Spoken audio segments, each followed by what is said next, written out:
Hello class, तो फिर से स्वागत है हमारे कहाँ पे। हम लोगों ने जाते जाते अपनी 3 स्टेजेस पढ़ ली थी। क्या?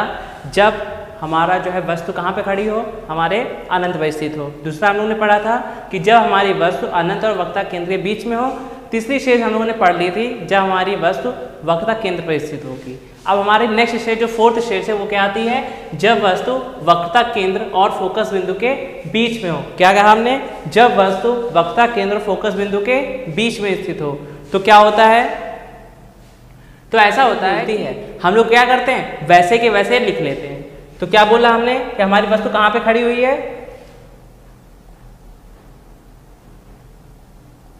क्या बोला कि हमारी वस्तु कहाँ पे खड़ी हुई है?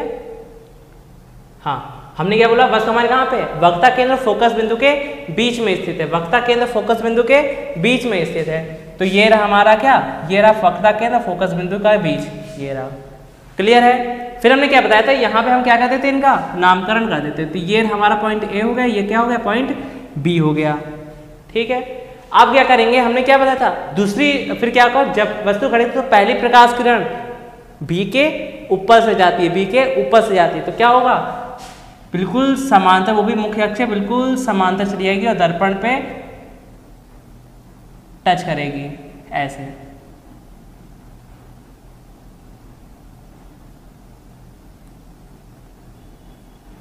ठीक है, दर्पण पे ऐसे टच करेगी और जैसे ही दर्पण पे पड़ेगी, दर्पण हमारा क्या करेगा? इसको परावर्तित कर देगा। और परावर्तित करके कहाँ से निकाल देगा? इसको परावर्तित करके निकाल देगा हमारे फोकस बिंदु से। वो भी कैसे निकाल देगा?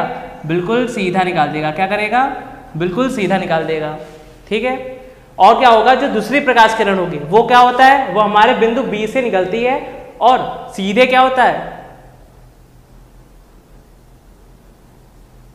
और क्या होता है? जो दूसरी प्रकाश किरण होती है वो भी कहां से जाती है? हमारे पॉइंट बी से जाती है। और वैसे कहां से जाती है? वक्रता केंद्र से होकर जाएगी।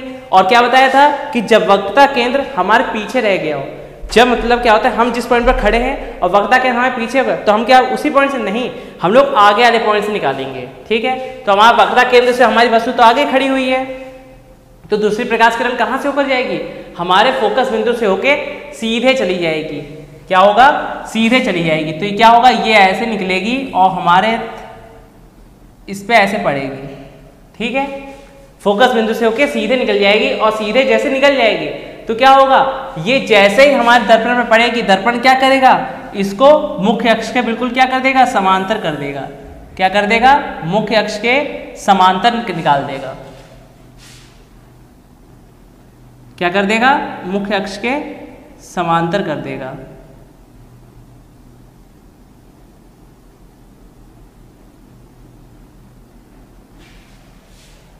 ठीक है, क्या करेगा? मुख्य अक्ष के बिल्कुल समांतर निकाल देगा। और ये क्या होगा? अब क्या होगा? ये जिस बिंदु पर एक दूसरे को क्या करेंगे? टच करेंगे। ये जिस बिंदु पर एक दूसरे को टच करेंगे वहीं पर क्या मिल जाएगा? वहीं पर हमको हमारा प्रतिबिंब मिल जाएगा। ठीक है, तो इस प्रतिबिंब का नाम क्या रख देंगे हम लोग? ए के सामने ए डैश, बी के सामने बी डैश। और ये क्या मिल जाएगा? हमको हमारा प्रतिबिंब प्राप्त हो जाएगा। दर्पण तुम लोग है हर बार भुला देते हो। दर्पण भी तो पता होना चाहिए। ठीक है, ठीक। अब क्या होगा? ये बन गया हमारा। ठीक है, तो क्या बनेगा? तब प्रतिबिंब अनंत और वक्रता केंद्र के बीच में बनता है। वक्रता केंद्र ये रहा, अनंत ये रहा, के बीच में बन गया। वास्तविक उल्टा होता है, उल्टा और वास्तविक दिख रहा है हमको। वस्तु ऐसे, इसका प्रतिबिंब ऐसे मिला है तो उल्टा हो गया और वास्तविक हो गया। वस्तु से बड़ा होता है, वस्तु हमारी इतनी सी थी और प्रतिबिंब कितना मिला? इतना बड़ा सा मिला। ठीक है, तो हमारे मतलब सिचुएशन जो हमने बोला उससे हमारा डायग्राम मैच कर गया। ठीक है, तो समझ गए ना इतना? तो हमारा क्या बन गया यहाँ पे अभी? जब वस्तु वक्रता केंद्र फोकस बिंदु के बीच में स्थित हो। नेक्स्ट स्टेज क्या आएगी? जब वस्तु हमारी फोकस बिंदु पर स्थित हो। क्या होगा? जब वस्तु हमारी फोकस बिंदु पर स्थित हो। तो यहाँ पे आप देखो नेक्स्ट क्या है? जब वस्तु हमारी फोकस बिंदु पर स्थित होगी तब क्या होगा? कुछ नहीं होगा। क्या बोलेंगे हम लोग? कुछ नहीं होगा। क्या? कि वस्तु को क्या करेंगे? फोकस बिंदु पर कह रहा है, जैसा क्वेश्चन हमसे कहेगा हम सेम वैसे ही फॉलो करेंगे। क्या कह रहा है? जब वस्तु फोकस बिंदु पर स्थित हो, तो हमारा फोकस बिंदु ये रहा है, यहाँ पे हमने खड़ी कर दी क्या? अपनी वस्तु को खड़ा कर दिया। ठीक है, हमने खड़ा कर दिया अपनी वस्तु को। तुरंत क्या कहेंगे, तुरंत कहेंगे सर, तुरंत इनका क्या कर देंगे हम लोग, नामकरण कर देंगे। तो ए हो गया और क्या हो गया, बी हो गया। नेक्स्ट क्या करेंगे, हमारी जो पहली प्रकाश किरण होती है वो बी के सिर से निकल जाती है, क्या कहेंगे, बी के सिर से निकल जाएगी। तो ये क्या होगा, ये बी का सिर है और यहां से हमारी ये निकल जाएगी।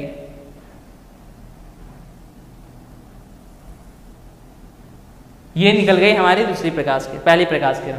और कहाँ पे जाती है, ये हमारी परावर्तित होके कहाँ से निकल जाती है, हमारे फोकस बिंदु से निकल जाती है। तो क्या करेंगे, ये परावर्तित कर दे रहे हैं इसको, ऐसे करके ये निकल गई प्रकाश किरण का। दूसरी कहाँ से आती है, वक्ता केंद्र से होकर जाती है। तो ये रहा वक्ता केंद्र से होकर जा रही है, ठीक है। अब ये क्या होगी, ये ऐसे जा रही है और कहीं ना कहीं देखो आगे छोटा होता जा रहा है, और छोटे होते कहीं ना कहीं एक पॉइंट बनेगा कहीं पे जाके, और कहीं ना कहीं जाके एक पॉइंट बनेगा आगे, जहां पे क्या होंगे, ये लोग क्या कर देंगे, मीट कर जाएंगे। क्या होंगे, मीट करेंगे। वही पॉइंट क्या बन जाएगा हमारा, वहीं पर प्रतिबिंब बन जाएगा। तो प्रतिबिंब बहुत लंबा सा बन जाएगा ऐसे करके, ठीक है, एक बड़ा सा प्रतिबिंब हमको मिल जाएगा, ठीक है। तो अब क्या बोलेंगे यहाँ पे, मिल जाएगा, ठीक है। तो हमारी क्या कंडीशन बनेगी, तब प्रतिबिंब अनंत पर बनता है। क्या हमको यहाँ पे पॉइंट दिख रहा है कि कहाँ पे बनेगा जाके, नहीं ना, यानी कि जब वक्ता केंद्र से उधर निकल जाता है तो कहाँ पे बनेगा जाके, इन्फिनिटी पे बनेगा। क्योंकि ये क्या होगा, ये लॉन्ग ऐसे चलता है, कहीं आगे जाके एक पॉइंट बनेगा जहाँ पे क्या होगा, ये मिट कर जाएंगे। क्लियर है। फिर क्या है, वास्तविक का उल्टा होता है, वस्तु हमारी ये है और प्रतिबिंब हमारा नीचे बन रहा है। तो क्या हो गया, वास्तविक और उल्टा हो गया। वस्तु से बड़ा बनता है, देखो इधर वस्तु हमारी कितनी सी, इतनी सी है, और प्रतिबिंब हमारा बहुत बड़ा बन रहा है। क्योंकि कहाँ पे बन रहा है, ये अनंत पे बन रहा है जाके, अनंत पे बन रहा है जाके। तो ये क्या होगा, वस्तु से बहुत बड़ा हो गया, ठीक है। तो क्लियर हो गया। क्या बताई थी शर्तें हमने, कि सबसे पहले कंडीशन जैसे कह रही है हमसे, हम उसको फॉलो करेंगे।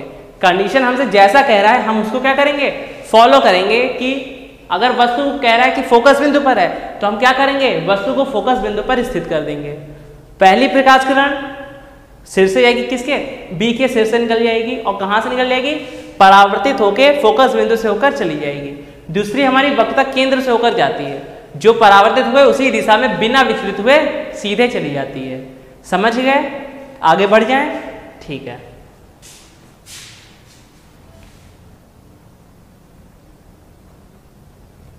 हाँ, अब देखो क्या है, अब हमारा नया है क्या, जब वस्तु फोकस बिंदु और ध्रुव के बीच में हो। पहले तो इसको क्या कर लो, इंपॉर्टेंट लिख लो,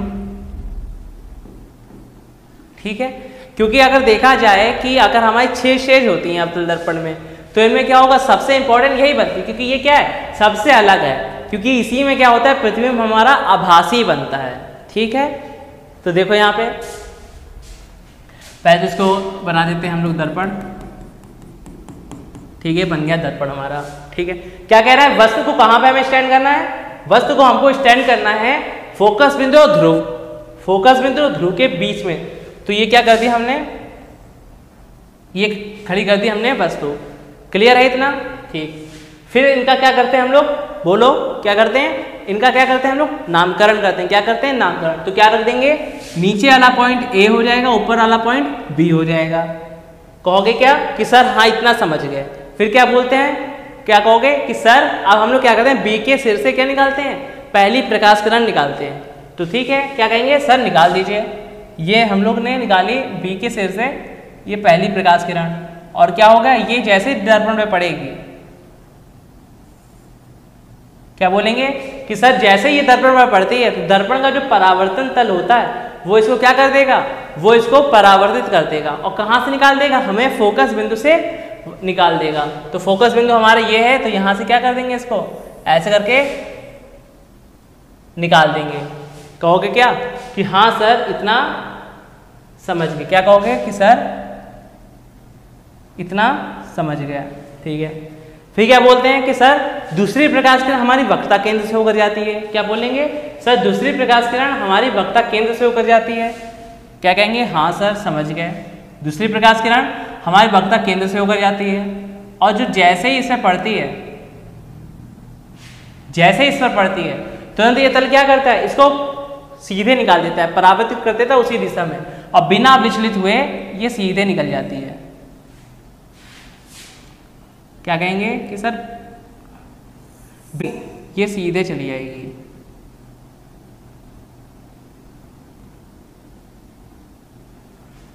ठीक है, अच्छा इसको देख रहे हो जब तुम तो तुम क्या बोलोगे कि सर इसमें तो ये ऐसे जा रही हैं, बिल्कुल पैरेलल होकर जा रही हैं, ये तो कहीं टच ही नहीं करेंगी, तो हमें अपना प्रतिबिंब कैसे मिलेगा? क्या बोल रहे हैं कि सर ये ऐसे जा रहे हैं, ये फैलती जा रही हैं, आगे तरफ इनका मुंह खोलते ही जा रहा है ऐसे, तो सर ये तो कभी मीट नहीं होंगी आके, तो इसीलिए मैंने क्या बोला, इसको इंपॉर्टेंट बोला है। ठीक है, अब ये ऐसे जाएंगी आगे तो पॉइंट हमको मिलेगा नहीं। क्या कह रहे हैं? आगे तो हमें इसका पॉइंट नहीं मिलेगा कि कहाँ भी जाके टच होंगी, क्योंकि कभी भी दो पैरेलल चीजें आपस में कभी भी मीट नहीं करती हैं। अगर कोई भी दो चीजें पैरेलल हैं एक दूसरे के तो कभी भी मीट नहीं करेंगी एक दूसरे से। ठीक है, जैसे तुम रेल की पटरियां देख लो, बिल्कुल क्या होती हैं, समांतर चलती हैं, यानी कि पैरेलल होती हैं। कभी टच करते देखा है तुमने? नहीं ना, तो वैसे क्या होंगी, ये भी क्या हो गया, पैरेलल हो गया। आप इसको क्या करेंगे, हम इसको पीछे साइड में ले जाएंगे, यानी कि काल्पनिक यानी कि इमेजरी लाइन खींचेंगे यहाँ से। क्या कहेंगे सर, अब यहाँ से हम लोग इमेजरी लाइन खींचेंगे। ठीक है, तो पहले क्या करेंगे, हम इसको इमेजरी ले जाएंगे पीछे तक, तो ये गई हमारी यहाँ। ठीक है, और फिर इसको ले जाएंगे पीछे, ले गए यहाँ। ठीक है, अब इनको जब यहाँ से ले गए तो देखा हमने कि सर यहाँ पे नहीं टच कर रही थी। क्या बोलेंगे कि सर यहाँ पे नहीं टच कर रही थी, और कहाँ टच हुई जाके, ये यहाँ पे टच हुई जाके।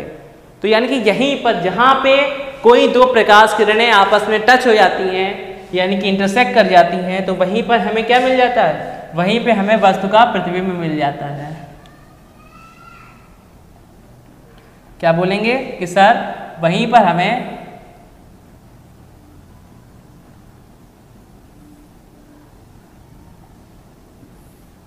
वस्तु का अच्छा एक प्रतिबिंब मिल जाता है। ठीक है, और यहाँ पे क्या, ए के सामने क्या हो जाएगा, ए डैश हो जाएगा, बी के सामने बी डैश हो जाएगा। और क्या बोल देंगे कि सर तब प्रतिबिंब दर्पण के पीछे बनता है। प्रतिबिंब कहाँ पे बना, दर्पण के पीछे ही तो बना।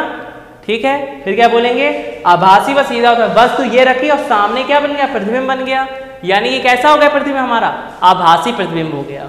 और सीधा वस्तु से बहुत बड़ा होता है, वस्तु ये रही, प्रतिबिंब हमारा इतना बड़ा है जाके। क्लियर है इतना? तो सभी जितने भी स्टेज हमारी थी सभी समझ आ गई। कौन कौन सी स्टेज बताई? तो इसमें क्या होता है, अवतल दर्पण की हम लोगों ने 6 स्थितियां पढ़ी थी।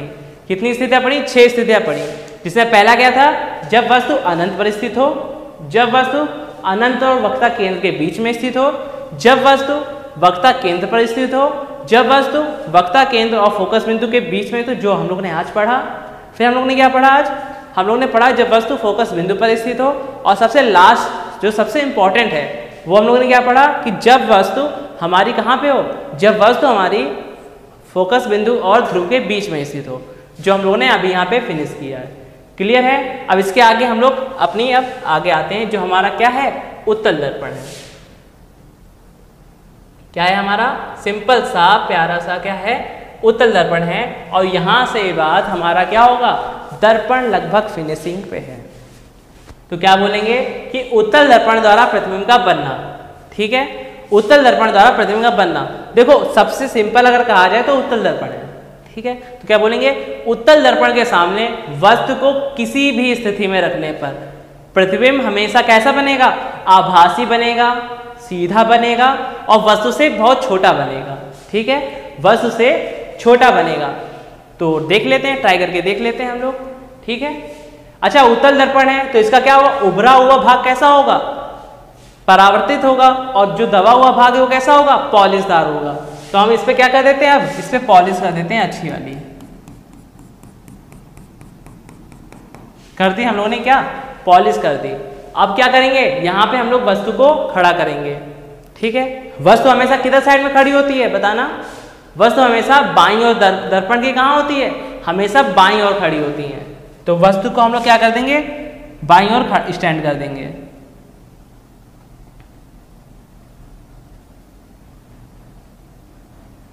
ठीक है, वस्तु को यहाँ पे हम लोग क्या कर देंगे, यहाँ पे खड़ा कर देंगे। ये खड़ा कर दिया हम लोग ने वस्तु। आप क्या बोलोगे कि सर अब इसका क्या करते हैं हम लोग करते हैं इसका नामकरण करते हैं। कर दिया। फिर क्या बोलोगे सर, अब इसके बाद हम लोग क्या करते हैं, बी के सिर से क्या निकाल देते हैं, बी के सिर से पहली प्रकाश किरण निकाल देते हैं। तो बी का सिर ये रहा और ये निकाल दी पहली प्रकाश किरण, ठीक है, ये निकाल दी पहली प्रकाश किरण। और क्या होगा, हमारा अवतल दर्पण क्या करता था, हमारा अवतल दर्पण पहली प्रकाश किरण जैसे ही उसके परावर्तन तल पे पड़ती थी वो उसको फोकस बिंदु के पास भेज देता था।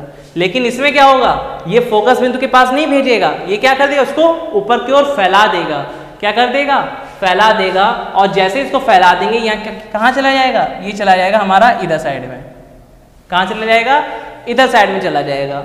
और इसको फिर हम लोग क्या करेंगे, इसको फिर हम लोग अभी ऐसे रखेंगे, ठीक है। दूसरी प्रकाश किरण क्या होता है, दूसरी प्रकाश किरण हमारे कहाँ, बी के नीचे से ऐसे जाती है। और क्या होगा, ये बी के नीचे से जाएगी, यहाँ से हम इसको फुल में ऐसे ले जाएंगे, ठीक है। और दर्पण के उधर साइड में जा रही है तो इसको इमेजरी में होके जाना पड़ेगा। तो ये क्या करेंगे, इसको ऐसे निकाल देंगे।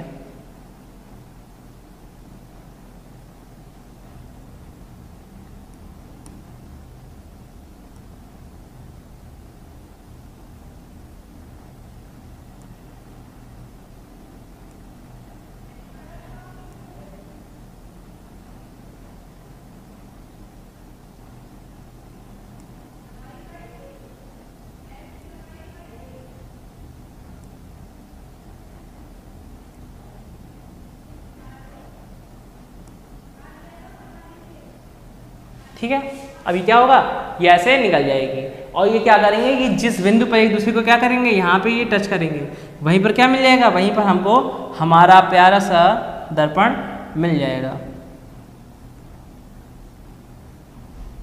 चलो येलो येलो कर लो, ठीक है। क्या मिल जाएगा हमें, हमारा प्रतिबिंब यहाँ पे मिल जाएगा। अब क्या बोलेंगे कि सर ए के सामने ए डैश, बी के सामने बी डैश। और क्या बोला था, देखो कंडीशन मैच कर रही है कि नहीं हमारी। पहले तो इसको ऐसे निकालो, ये ऐसे करके यहाँ पे निकल गए और ये ऐसे चल के यहाँ पे वापस आ जाएगा, ठीक है।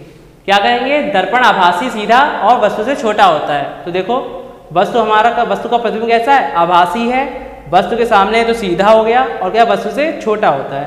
क्लियर है इतना, तो सभी कंडीशन क्लियर हो गई अवतल दर्पण की भी और उत्तल दर्पण की भी।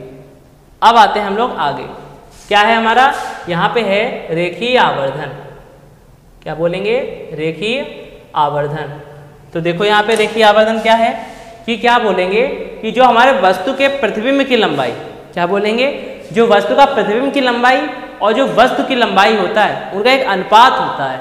उसी अनुपात को क्या कहते हैं हम लोग, रेखीय आवर्धन कहते हैं। और इसको दर्शाने के लिए हम लोग स्मॉल m का यूज करते हैं। किसका यूज करते हैं, स्मॉल m का यूज करते हैं, ठीक है।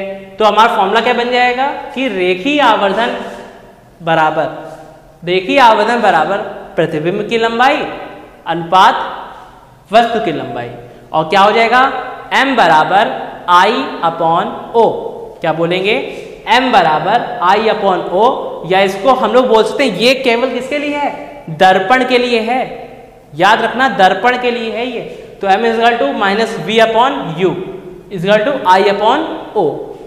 याद रहेगा फॉर्मूला। फॉर्मूला क्या है, ये सबसे इंपॉर्टेंट फॉर्मूला है, जिसका यूज हम लोग किस में करेंगे, हम लोग इसका यूज करेंगे जब हम लोग न्यूमेरिकल लगाएंगे, ठीक है। तो क्या बोलेंगे, m बराबर -v/u बराबर I/O।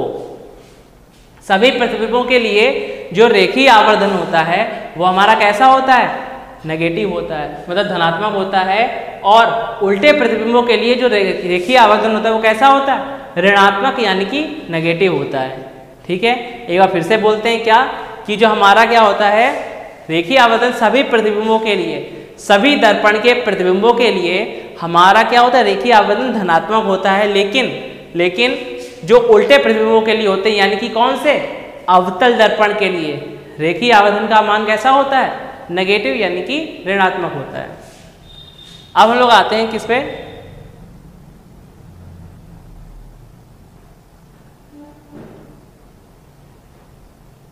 संयुग्मी फोकस, ठीक है। जब एक बिंदु पर, क्या बोलेंगे, जब एक बिंदु पर रखी हुई वस्तु का प्रतिबिंब दूसरे वाले बिंदु के क्या होता है, पर बनता है, तो उन दोनों बिंदुओं को क्या कहते हैं हम लोग, संयुग्मी फोकस कहते हैं, ठीक है। जब एक वस्तु जो है एक बिंदु पर रखी है, उसका प्रतिबिंब दूसरे बिंदु पर बन जाता है। तो इन दोनों बिंदु को क्या कहते हैं हम लोग? संयुग्मी फोकस कहते हैं। क्लियर है? छोटी सी डिफिनेशन थी, इसमें ज़्यादा दिमाग नहीं लगाना है, इसको क्या करना है, बस याद कर लेना है। क्या बोलेंगे कि क्या कहेंगे कि सर इसको केवल याद कर लेना है, ओनली रीड, पूछता नहीं है लेकिन क्या कर लेना है, इसको याद कर लेना है। ठीक है, अब आते हैं हम लोग नेक्स्ट आगे। ये हमारा क्या है, ये थोड़ा सा इंपॉर्टेंट बन जाता है, जिसको हम लोग क्या कहते हैं, टोटल, जो क्या होता है हमारा पूर्ण आंतरिक परावर्तन होता है। ठीक है, तो इसको क्या बोलेंगे कि क्या होता है जब प्रकाश की अपवर्तन क्रिया में, हम लोगों ने अपवर्तन की क्रिया पढ़ी थी, क्या होता है अपवर्तन की, कि जब वस्तु सघन माध्यम से विरल माध्यम में जाती है तो क्या होता है, तो अविलंब से दूर हट जाती है। क्या बोलेंगे, अविलंब से दूर हट जाती है। और उसी के अपोजिट क्या होता था, जब वस्तु विरल माध्यम से सघन माध्यम में जाती है तो वह वस्तु से निकट आ जाती है। ठीक है, तो वही चीज है क्या, कि प्रकाश की अपवर्तन क्रिया में जब सघन माध्यम से, जब कोई वस्तु, जब यह प्रकाश सघन माध्यम से विरल माध्यम में जाता है तो वह विलंब से दूर हट जाता है। इतना तो पता था हमें।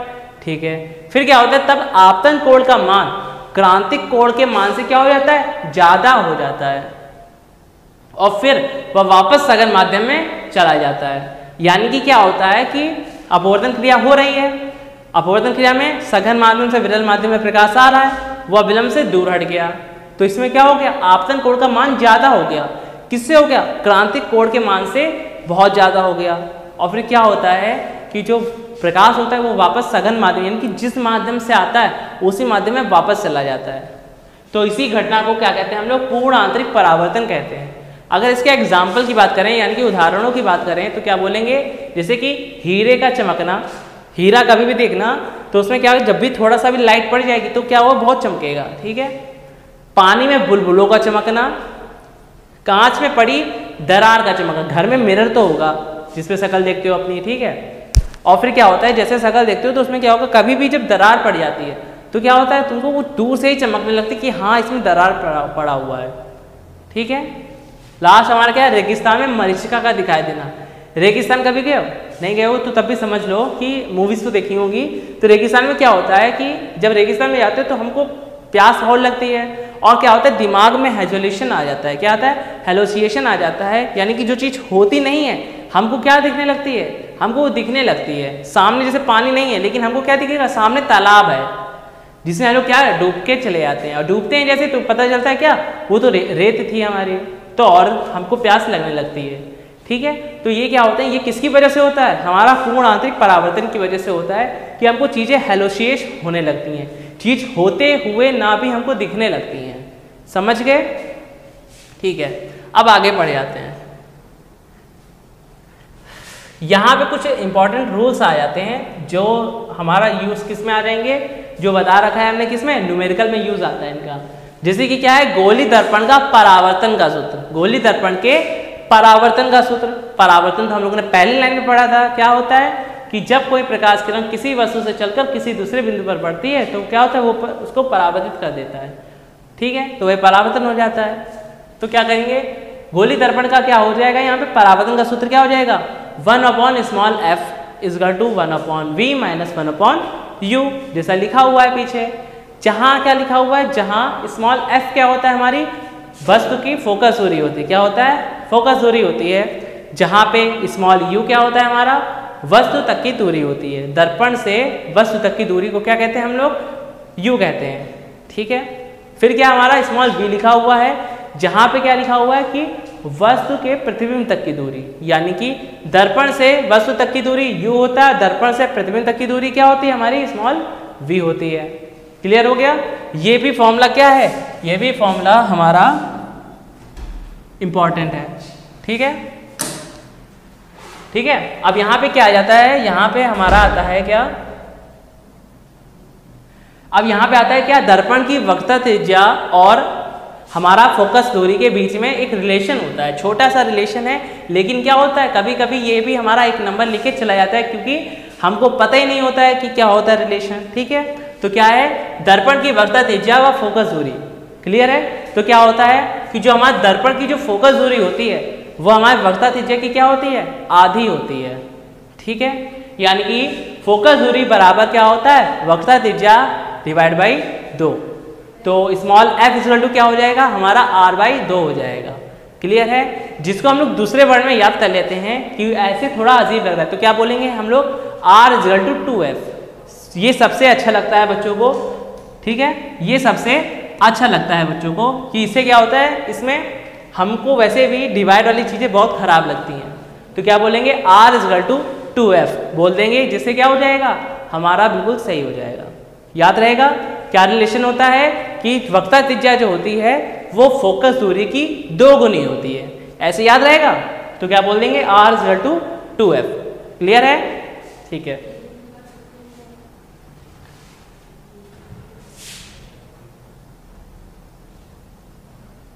तो अब देखो क्या है, अपवर्तनांक तथा प्रकाश की चाल। अब देखो अपवर्तनांक और प्रकाश की चाल में भी क्या होता है, एक छोटा सा संबंध होता है। ठीक है, तो क्या है, एक माध्यम के सापेक्ष दूसरे माध्यम का जो अपवर्तनांक होता है, ठीक है, क्या बोलेंगे, एक माध्यम के सापेक्ष दूसरे माध्यम का जो अपवर्तनांक होता है वो दोनों माध्यमों में प्रकाश की चाल के अनुपात के बराबर होता है। क्या बोलेंगे, दोनों माध्यमों में प्रकाश की चाल के अनुपात के बराबर होता है। ठीक है, तो क्या बोल देंगे, यहाँ पे फॉर्मूला हमारा निकल के आ जाएगा कि वायु के सापेक्ष कांच का अपवर्तनांक बराबर क्या हो जाएगा, वायु में प्रकाश की चाल डिवाइड में कांच में प्रकाश की चाल। तो ये हमारा क्या बन जाएगा, छोटा सा फॉर्मूला बन जाएगा। तो इसको क्या बोल देंगे, वायु यानी कि एयर, कांच यानी कि ग्लास। तो क्या बोल देंगे, एयर और ग्लास के क्या है सापेक्ष एन, यानी कि क्या है, ये अपवर्तनांक है। ठीक है, air with respect to glass अपवर्तनांक। ठीक है, क्या हो जाएगा V/C। V क्या है, वायु में प्रकाश की चाल, C क्या है, माध्यम यानी कि जो भी माध्यम है हमारा क्या है, कांच में प्रकाश की चाल हो जाएगा। क्लियर है, फॉर्मूला याद रहेगा ना, क्या हो जाएगा ANG। क्या होता है, जो पहला माध्यम होता है वो आगे रखते हैं, दूसरा माध्यम पीछे, उसके ऊपर क्या लगाते हैं, बीच में N लगा देते हैं, जो क्या दिखाता है हमको कि वायु के सापेक्ष कांच का अपवर्तनांक दिखाता है। क्लियर है, अब आगे क्या पढ़ेंगे हम लोग, लेंस पढ़ेंगे, जो क्या पढ़ेंगे हम लोग नेक्स्ट क्लास में पढ़ेंगे। ठीक है, आज के लिए इतना ही। तो आज के लिए इतना ही, बाकी जो हमने पढ़ाया उसका रिवीजन कर लेना। कल जब आएंगे तो आगे कुछ रिवीजन कर लेंगे कुछ 5 मिनट में, और फिर क्या आगे लेंस स्टार्ट कर देंगे। ठीक है, आज के लिए इतना ही। जय हिंद, जय भारत।